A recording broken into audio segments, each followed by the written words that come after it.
I'm a game designer, Hideo Kojima. Well, what I learned, that's a very difficult question because to build something, to create something, the basic of creation has not really changed. I think there is a technology enhancement over the years. When the technology becomes bigger, of course, the number of staffs become bigger. But basically, I have a concept, and then you go on to create something with the control of quality, which is very important.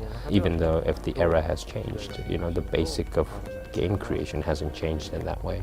And I also think that, if you're satisfied with the status quo, it will never be a better creation in the future. So what I kind of learned was that you need to always have passion and strive for more and not be always satisfied with what you have done.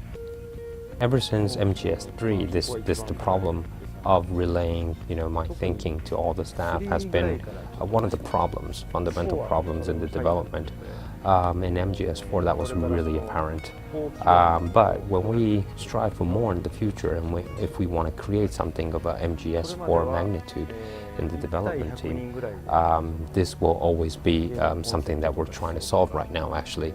In the past, it was like, me against 100 developers, and then changed to talking to the lead and thinking about, how to construct lines. But this didn't really work out in terms of how to keep up with the control of the quality. So we are struggling how we could overcome this issue today. Well, what's so interesting about creating games is so different than creating a movie, for example. Like in a movie, you could talk to your designer saying, I want this kind of car. But since it's an interactive movie, even though I designate this kind of car, it is always important to sit down with that staff that created that car saying, this handling may be too heavy or too light, it should be much quicker, or things like that, because it's an interactive media. If I don't do that, I will not probably relay correctly to the players who actually control the car and play the game. That feeling is very essential when creating games. My kind of personal liking towards certain things hasn't changed ever since maybe I was a teenager. Of course, I'm always trying to absorb a lot of things over the 20 years or so.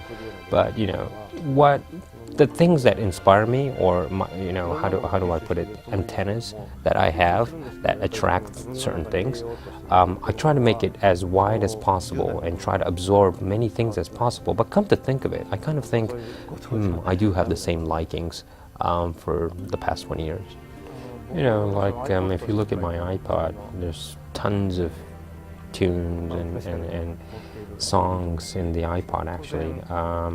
But when I look at how many favorites that I have, or the count of how many times I heard, I rarely hear those tunes, and the more tunes that I hear are the ones that have been always there. My always past favorites are the ones that has a lot of counts of how many times I heard. So if I were to express using my iPod, that's kind of how I am.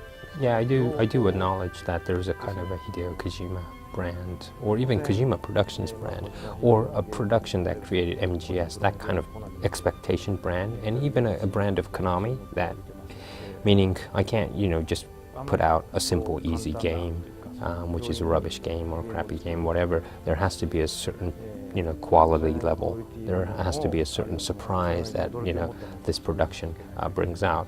That's one of the roles I feel that I have and my production team has. At the same time, even with that responsibility, I still want to keep the liberty. I still believe that I have the liberty to bring out something which is, surprising, actually, the users or the people who actually play the game. That liberty is still there. So I think it's both. Well, to give you maybe a surprise, people might think that I love action games and I love shoot-'em-ups and I kill people all the time, but that's not it. I really like other romance and, those kind of genres. Well, I do like, of course, the comedy of all the elements of novels or movies. Of course, there's no comedy genre right now, and I'm always wondering how I should represent this, which I don't have a specific idea yet, but I'm always thinking about that as a new genre. Well, the fun part hasn't changed, actually. It's the real beginning, when I'm thinking about a concept, an idea alone. And when I come up with a new idea, or think that, oh, this is really going to be fun, And when I start to share it with other people, this is the most highlight of, my moment where I could kind of burst out of the ideas that I have. But basically, when I think of these ideas, this is the most fun part. This is because I don't have to think about schedules or budget or who to assign, who should do this. This is all out of the way at that moment. It's all freedom in mind, so it doesn't cost anything. So it's really fun. That stage is really fun. But, I'm not really always nagging about how the teams got bigger and how the workloads got bigger as well, because there's a fun element in that aspect as well. Looking back in the very beginning of the industry, things that I wished I could do, which I could not do because of technology, holdbacks. These are all kind of now possible, and I'm really hoping for the future it will change. Like, now we could put in voiceovers, we could put in music, mocap using actors, things that we wished but we couldn't do is now happening right now, and this is going after this cutting edge technology, so I'm really looking forward to that. I do understand to a certain extent that game has to sell in order to survive, but a lot of games are kind of driven by business concepts, saying, oh, if we add this aspect it will sell more, so why not we create this new FPS, To a certain extent, yes, I understand, but on top of that, I still believe that there needs to be, in order to go higher, creators adding their ideas and philosophies, because if we don't do that, I don't think we could attract young people who are coming in the industry and becoming the new top developers or creators in the future.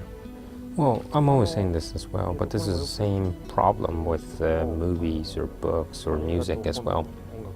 If a Japanese creator wants to create something for the Japanese audience, the scale becomes much smaller because of the budget restrictions, or it won't sell as much. But however, when it comes to games, it's an interactive media where it's more difficult, and a pure Japanese person just looking at domestic Japan will not make that game able to work in America or Europe.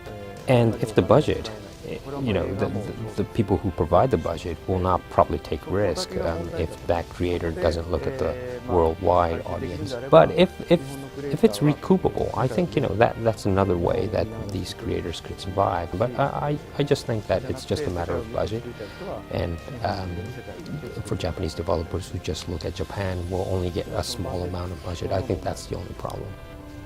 I think I'm trying to prepare an announcement for a new title for the next E3. It's quite close, but I can't say anything now, but you might hear something from me in the next E3.